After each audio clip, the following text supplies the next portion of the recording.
This is ATA 2017, episode number 3 with Jason Reid of Crosman. To another episode of Whitetail Rendezvous here at ATA. And I'm sitting here with Jason Reid. Jason is a marketing manager for Crosman. Jason, welcome to the show. Thanks, Bruce. Great to finally get to the show here this year, and a lot of fun new stuff out there on the floor, huh?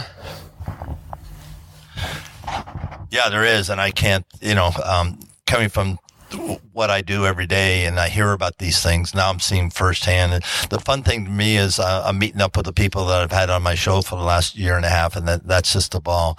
And Jason, let's talk about the new products that you're bringing out and help manage at Crosman. Yeah, so we launched 6 new bows here for 2017, 4 crossbows, 2 verticals under the Centerpoint brand. We also have the booth this year, the Airbow, which launched last year and has been steadily gaining popularity over the last year. We're working with a lot of different states right now to show them the Airbow and help them help different states write really air powered hunting specific rules and legislation, just giving them the information that they need. But we got a bunch of really great feature-rich crossbows that we launched this week, and it's been driving a whole lot of traffic, both not just on the from the media side, but also on the sales side. It's been a pretty exciting last couple of weeks here in the Crosman office. Now, you mentioned crossbows and airbows, and, when a company looks at developing new lines, what's a major thing you look at? Well, obviously, in this space, we need something that's going to be, feature-rich, but it's going to be dependable at a competitive price. It's definitely certainly a niche market that you're always looking to improve on the small things and give shooters and hunters the very best features possible, because there's a lot of options out there. So for us, we come into giving customers feature-rich crossbows at really, really competitive prices they can get into, and it's not going to break their bank, but they're going to have consistent success, something they can trust. It's really one of the cornerstones of what we're trying to do with the Centerpoint brand, is build gear for hunters that they can trust. But at the same time, it's not going to be something, it's going to be out of their price range too. Yeah, Crosman folks been in business out of Rochester, New York since 1923. So, if anybody's had an air gun, it's probably been a Crosman, that's for sure, or a Benjamin, right? Yeah.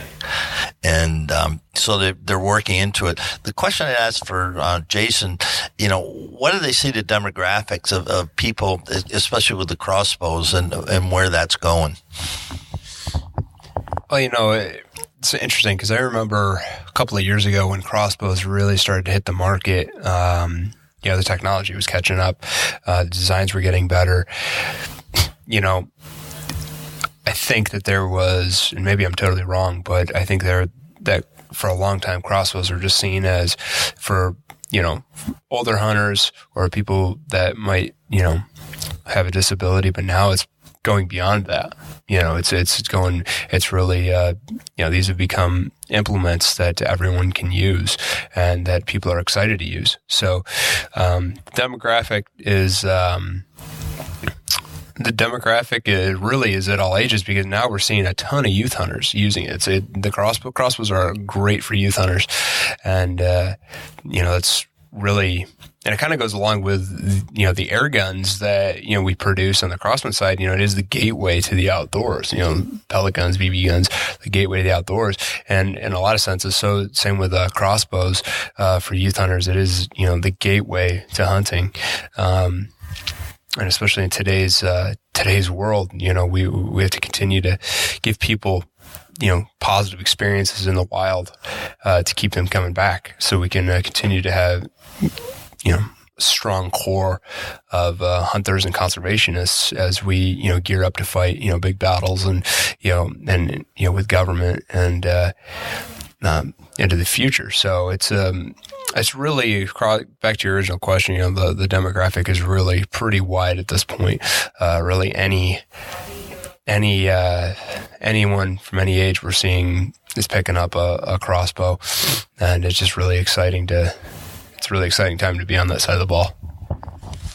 You mentioned early on in our little discussion here about going and visiting the state agencies, and I'm familiar with Colorado Parks and Wildlife. So when you approach them, let's just tell the listeners, what you try to share with them in regards to accepting and adapting and actually letting people hunt with the Airbow. No, that's a really good question. I mean, obviously, the Airbow itself is something that's, new and it's different, and kind of reminds me, at least, of when, crossbows first really started getting popular, and there was, some people might have hesitation. So, but basically, with the advancements in technology, we've been putting pressure, just from the nature of having a product on the market, that states are having to look at this as a real hunting weapon. So when we go to a state, we first and foremost are bringing to them the information that proves that air power is lethal. We're bringing them, the velocity, the foot-pounds of energy,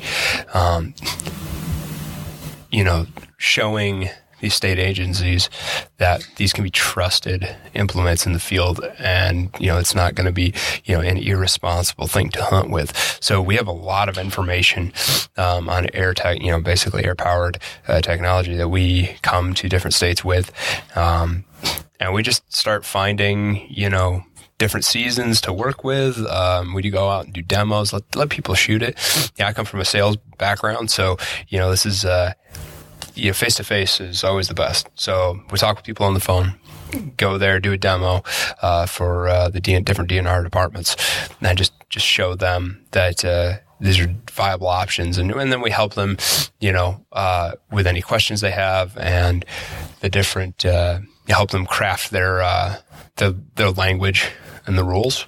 So it's that's definitely one of the very very fun part of the job. Yeah, it sounds like it. And anytime you bring new technology, you're going to have a lot of different people, saying different things. But I just shot the Airbow myself, and I did not get a Robin Hood, but all three arrows are touching. So it's extremely accurate. If this old guy can put them uptight and like that, it's a very accurate, and the thing I like, the sound, there almost isn't any sound. Yes, there is some sound, but there isn't that much sound in it. Now, thinking about your DIY hunting, would you use this for elk or anything? I think for me, it would definitely. I'm definitely looking forward to a couple of different hunts with the Airbow, and inside.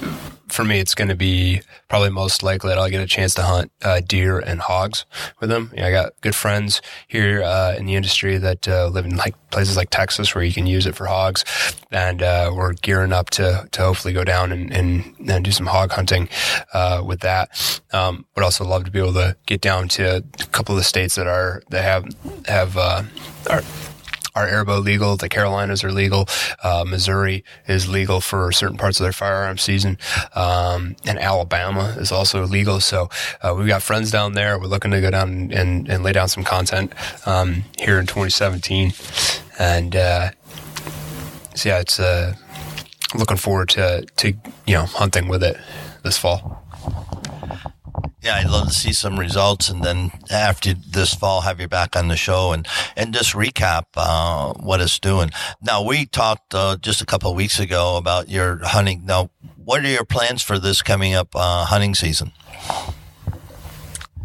Well, right now I've got obviously whitetails here in my home state of New York. That's just a constant, and but it's going to be interesting because where I used to work, Bruce, I could hunt right across the street from my office. I worked in food ingredients for a couple of years, and I shot the biggest buck of my life, 400 yards from where I was sitting in my office every day. And but now working down at Crosman, gonna have to go knock on some doors, get some permission. I might have to hunt some public land, which isn't bad. We're definitely gonna be hunting whitetails pretty hard. it's always that's my first love. But elk, going back for elk, I cannot wait for that. Already hitting the treadmill, and the weight's set to get ready for that. Yeah, that's a special trip. We talked about that last time. That's a special trip. I take it with my father and a friend of his, and to get the chance to experience the power of the mountains with for me with my dad is something that I will always cherish. And I'm not gonna. I vow to not miss September between now and the time that I go to see the good Lord. So I'm really excited for that, and especially because last year my dad had quintuple bypass surgery on April 1st. Wow! Now hear me out. I mean, this story just actually launched on the Hunters Leadership Forum. It's run by the NRI. The whole story just went live, and so basically my dad had quintuple bypass surgery on April 1st. On September the 7th, we biked 16 miles into our elk camp. Whoa. And he was shooting 50, 55 pounds.